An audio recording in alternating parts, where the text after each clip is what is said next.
दूसरे दिन सुबह जब दीदी मेरे सामने आई तो शर्म के मारे मुझसे नजरें नहीं मिला पा रही थी। दीदी बोली, कुश्ती देखी रात को? मैंने शर्मा कर, तू कहाँ देखी है?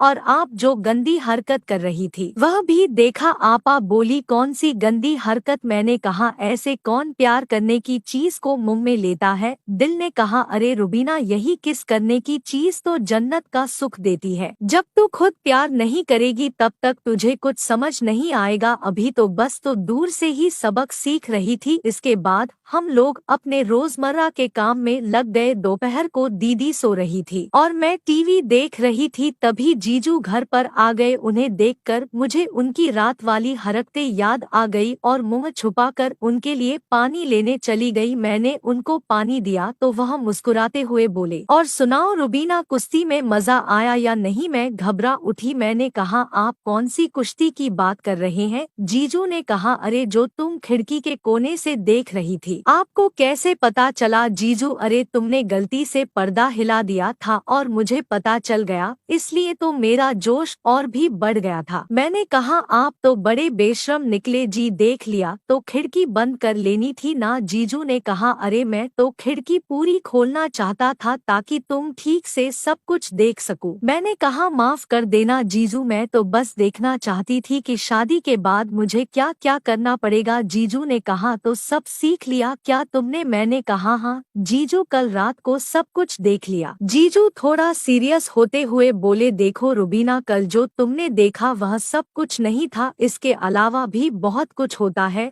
जो तुमने कल नहीं देखा। मैंने पूछा, अच्छा इसके अलावा भी कुछ होता है?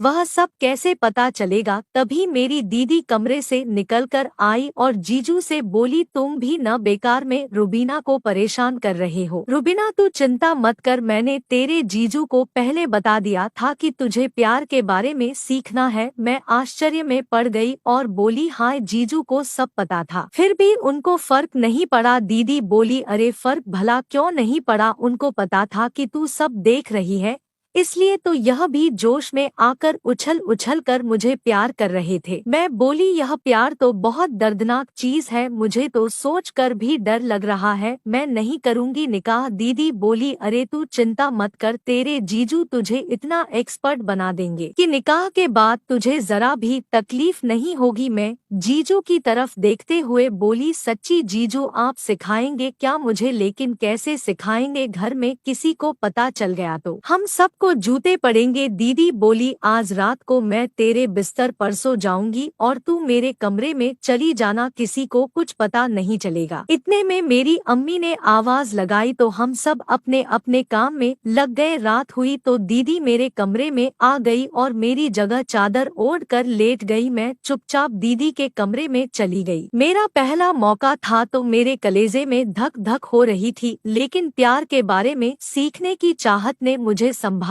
रखा था। कुछ देर में जीजू कमरे में घुसे और उन्होंने दरवाजे खिड़की अच्छे से बंद करते ही जीजू मेरे पास आए और मेरा हाथ पकड़कर मुस्कुराने लगे। मैंने शर्माते हुए अपने हाथ खींच लिए तो जीजू ने मुझे अपनी बाहों में जकड़ लिया। जीजू ने मेरी तरफ देखा और अपने होंठ मेरे होठों पर रख दिए। काफी देर तक मेरे होंठ पर किस कर रहे थे तो मुझे भी अच्छा लगने लगा और मैं भी उनके होंठ चूसने लगी। जीजू होंठ चूसते चूसते जिन्होंने अपना एक हाथ मेरे सीने के ऊपर रखा और प्यार करने लगे, मेरे अंदर भी मस्ती चढ़ने लगी थी। जीजू ने अपना बदन मुझसे सटा लिया तो जीजू ने कहा, अपनी रुबीना की खुशबू का मुकाबला दुनिया की कोई खुशबू नहीं कर सकती। मुझे यह जानकर बहुत अच्छा लगा कि जीजू को मेरे से प्यार करके खुशबू अच्छी लग रही थी।